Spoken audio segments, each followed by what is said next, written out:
Hello everyone, welcome to my channel. और आज हम करेंगे चैप्टर 7 फ्रैक्शंस का एक्सरसाइज 7.4 से क्वेश्चन नंबर 1।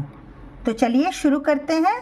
क्वेश्चन 1 है write shaded portion as fraction, arrange them in ascending and descending order using correct sign. ये जो 3 साइन दिए हैं इनके हिसाब से लिखना है बिटवीन द फ्रैक्शंस। तो हमारे पास 2 फिगर्स हैं और उनको पहले तो हमें इन फिगर्स को देखकर इन्हें फ्रैक्शंस के फॉर्म में लिखना है और उसके बाद क्या करना है, उसके बाद हमें असेंडिंग एंड डिसेंडिंग दोनों ऑर्डर में लगाने हैं। तो चलिए शुरू करते हैं।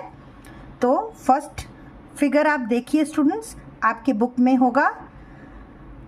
इसमें देखिए पहले तो 4 शेप्स दिए हैं, 4 सर्कल दिए हुए हैं और उनमें अगर हमको फ्रैक्शन लिखना है तो पहला काम क्या करना होता है, हमें उस सर्कल में कितने टोटल पार्ट्स हैं उन्हें पहले गिनने होंगे। तो चलिए गिनते हैं 1 2 3 4 5 6 7 8।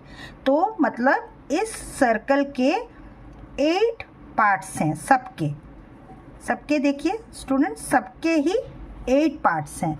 तो उसको तो पहले टोटल पार्ट को हमें कहाँ लिखना रहता है, हमें डिनोमिनेटर में लिखना होता है। अब जो शेडेड पार्ट है उसको काउंट करते हैं और उसको हम न्यूमरेटर में लिखेंगे और इस तरह से वो फ्रैक्शन बन जाएगा। कितने हैं शेडेड पार्ट, 1 2 3। तो ये वाला फर्स्ट पार्ट बन गया 3/8। सेकेंड क्या है, 1 2 3 4 5 6 6/8। ओके, अब थर्ड वाला 1 2 3 4 पार्ट शेडेड है तो 4/8 और इसमें सिर्फ 1 पार्ट शेडेड है तो 1/8। तो हमको ये 4 फ्रैक्शंस मिल गए। तो हमारा फर्स्ट पार्ट ऑफ आंसर तो हो गया, write shaded portion as fraction. अब सेकेंड पार्ट क्या है, हमें असेंडिंग और डिसेंडिंग ऑर्डर में लिखना है। तो पहले हम असेंडिंग ऑर्डर में लिख लेते हैं। असेंडिंग और डिसेंडिंग ऑर्डर में किस तरह से लिखते हैं, ये मैंने लाइक और अनलाइक फ्रैक्शन और कंपेयरिंग जो है उन फ्रैक्शंस का वो वाला वीडियो जो है, उस वीडियो में मैंने बहुत डिटेल में समझाया है। स्टूडेंट्स आप लोग उस वीडियो को भी देख लेंगे, उसका लिंक मैं डिस्क्रिप्शन बॉक्स में दे दूंगी, उसको आप ज़रूर से देखेंगे तो आपको बिल्कुल क्लियर हो जाएगा।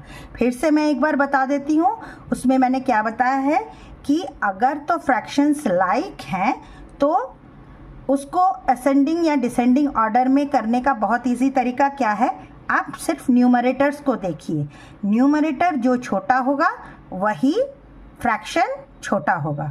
जैसे यहाँ पर 1/8 जो है इसका न्यूमरेटर सबसे छोटा है इन सब में, तो 1/8 जो है वो सबसे छोटा फ्रैक्शन होगा। ऐसे भी आप सोच लीजिए, किसी चीज़ का हमने 8 पार्ट कर लिया और 8 पार्ट में से अगर आपको सिर्फ एक ही पार्ट मिला, जैसे ये 8 पार्ट है इसमें से सिर्फ एक ही पार्ट मिला, तो ये अगर पिज़्ज़ा समझ लीजिए तो आपको सबसे कम मिला है कि नहीं, और जिसको 6 पार्ट मिला है उसको सबसे ज़्यादा मिला।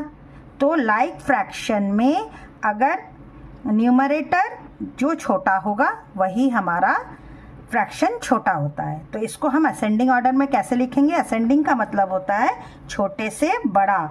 तो सबसे छोटा क्या है, 1/8।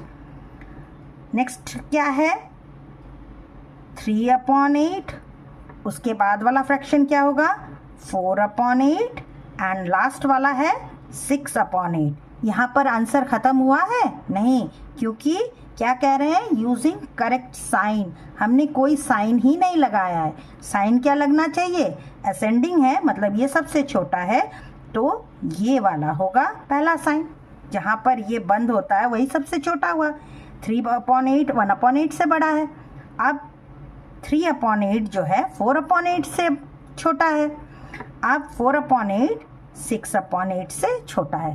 तो ये साइन लगाना बहुत ज़रूरी है, तब जाके आपका असेंडिंग ऑर्डर ख़त्म होगा। नेक्स्ट पार्ट क्या है, डिसेंडिंग ऑर्डर में भी तो लिखना है। अब डिसेंडिंग ऑर्डर क्या होता है, डिसेंडिंग ऑर्डर होता है स्टूडेंट्स बड़े से छोटा। अब बड़ा कौन सा है उनको लिख लीजिए, इसी का बस उल्टा लिख देना है। 6/8 4/8 3/8 एंड 1/8 और साइन क्या लग जाना है, ये सबसे बड़ा है तो यहाँ बड़ा वाला ये मुंह खुला रखिए इनका, फिर ये वाला साइन लग गया, ये साइन लग गया। Okay, understood. तो यहाँ पे आपका आंसर खत्म होता है। चलिए नेक्स्ट पार्ट देखते हैं। नेक्स्ट पार्ट में भी वैसे ही हमें पहले टोटल पार्ट्स तो गिन लेने हैं। टोटल पार्ट्स क्या हैं, पहले ऐसे बना लीजिए। अब टोटल पार्ट गिन लेते हैं, 1 2 3 और 3 रोज 3 कॉलम, मतलब 9। टोटल 9 बॉक्सेस हुए, सब में 9 कर लीजिए पहले।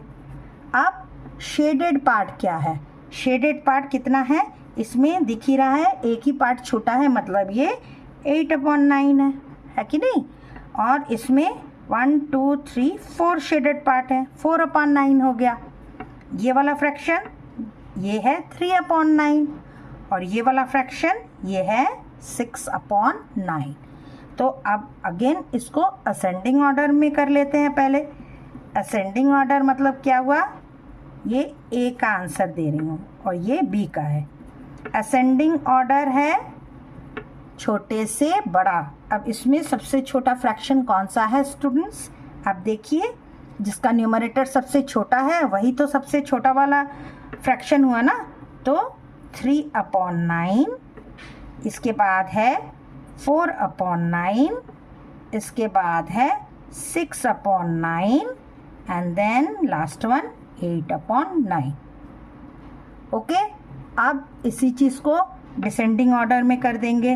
डिसेंडिंग ऑर्डर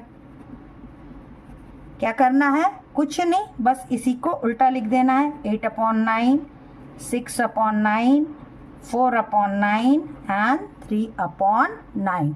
अब आगे क्या काम करना है, हमें साइन भी तो लगाना है। 8/9 सबसे बड़ा है, फिर 6/9, फिर 4/9 and then 3/9। I hope students आपको इतना समझ में आया है। चलिए नेक्स्ट पार्ट करते हैं। नेक्स्ट पार्ट सी पार्ट है, show 2/6, 4/6, 8/6 and 6/6 on the number line. Put appropriate sign between the fractions given। ये वाले जो fractions है इनके बीच में आपको appropriate sign लगाना है, मतलब कंपेयर करना है। तो पहला पार्ट पहले कर लेते हैं कि इन 4 नंबर्स, 4 फ्रैक्शंस को हम नंबर लाइन पर ड्रॉ करेंगे। तो उसके लिए सबसे पहले तो आपको एक नीट नंबर लाइन ड्रॉ करना है।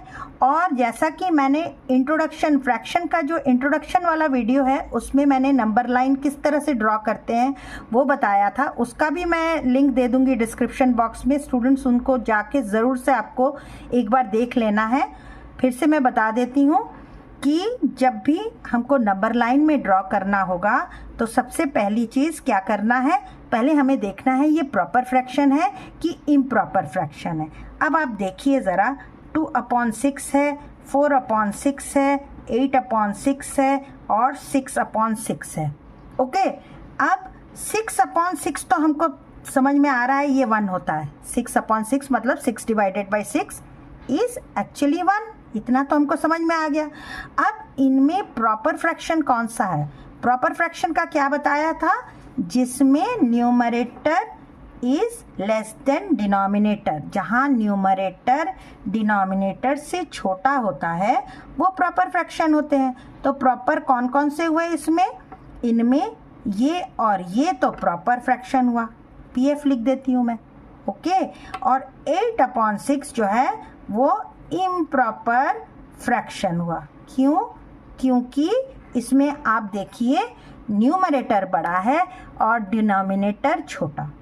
और मैंने इंट्रोडक्शन, जो फ्रैक्शन का इंट्रोडक्शन वीडियो है उसमें क्या बताया था कि प्रॉपर फ्रैक्शन हमेशा हमेशा 0 और 1 के बीच में ही लाई करेंगे, इन दो के बीच में ही आ सकते हैं, क्योंकि वो प्रॉपर फ्रैक्शन 1 से ज़्यादा तो हो ही नहीं सकता कभी, है कि नहीं। तो अब आप जब ड्रॉ करेंगे तो आपको इतना तो पता है कि हमको 0 और 1 के बीच में कितने डिवीजन बनाने हैं, हमें 6 में 0 और 1 को डिवाइड करना है। क्यों, क्योंकि हमको पता है कि प्रॉपर फ्रैक्शन के बीच में ही ये 2 नंबर आएंगे और हमको 6 डिवाइड करके रखने हैं। जो डिनोमिनेटर होता है उतने हमको 0 और 1 के बीच में हमें उतना पार्ट लेना होता है। 1 2 3 4 5 6 यहाँ तक हो गया एक पार्ट। फिर 1 2 3 4 5 6 ये 2 तक इतना होगा कि नहीं। अब हमको अब ज़रा देखें कि कैसे कैसे हम इनको नंबर लाइन पर बिठाते हैं। अब 0 इधर है तो 0 में मतलब क्या हो गया, एक्चुअली इट इज़ 0/6 है कि नहीं। पहला वाला क्या हो गया 1/6, दूसरा वाला क्या हो गया ये वाला, ये हो गया 2/6। ओके, एक मिल गया। अब ये हो गया 3/6, ये वाला क्या हो गया, ये हो गया 4/6, ये हो गया 5/6, ये क्या हो गया स्टूडेंट्स, ये हो गया 6/6 विच इज इक्वल टू 1 है कि नहीं। यहाँ भी बताया है 6/6 इज इक्वल टू 1। अब 8/6, अब 8/6 तो 0 और 1 के बीच में नहीं आएगा, आएगा क्या, नहीं। क्यों, क्योंकि ये इम्प्रॉपर है कि नहीं। अब अगर आप ऐसे भी इसको अगर आप नॉर्मली भी डिवाइड करके देखेंगे तो 1 तो होल मिलेगा ही मिलेगा, तो ये 1 के बाद ही आएगा, 1 और 2 के बीच में आएगा। ऐसे भी स्टूडेंट्स क्वेश्चन आ सकते हैं कि 8/6 दे दिया या 7/6 दे दिया, आप बताइए ये किन के बीच में लाई करेगा। तो आप 0 और 1 के बीच में नहीं लिखेंगे क्योंकि ये इम्प्रॉपर फ्रैक्शन है। इम्प्रॉपर फ्रैक्शन में न्यूमरेटर इज बिगर, तो ये वाला हो गया 7/6 and this one becomes 8/6। Okay, I hope students आपको ये वाला पार्ट समझ में आया होगा। ओके, तो चलिए अब ये वाला देख लेते हैं कि इसमें क्या करना है, कौन सा साइन लगाना है हमें। तो 5/6 और 2/6 में कौन बड़ा है, दोनों ही लाइक फ्रैक्शंस हैं।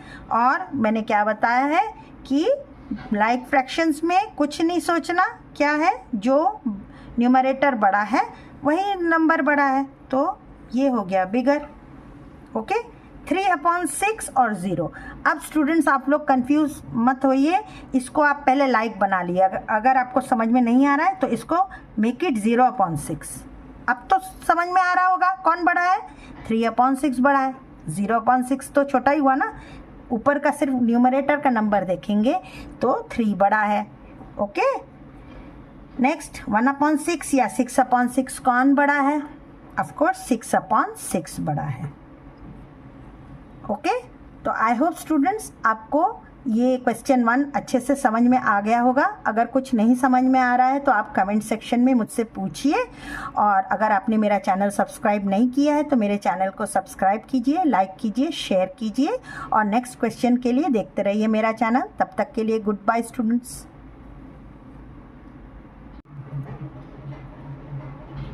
नेक्स्ट देख लेते हैं क्या है, 8/6 एंड 5/6 कौन बड़ा होगा, 8 बड़ा है 5 से, तो 8/6 इज बिगर। तो आई होप स्टूडेंट्स ये क्वेश्चन नंबर 1 आपको अच्छे से समझ में आ गया होगा। अगर आपको कुछ पूछना है तो आप कमेंट सेक्शन में मुझसे पूछिए, और आपने मेरा चैनल सब्सक्राइब नहीं किया है तो चैनल को सब्सक्राइब कीजिए, लाइक कीजिए, शेयर कीजिए, और नेक्स्ट क्वेश्चन के लिए देखते रहिए मेरा चैनल। तब तक के लिए गुड बाय स्टूडेंट्स।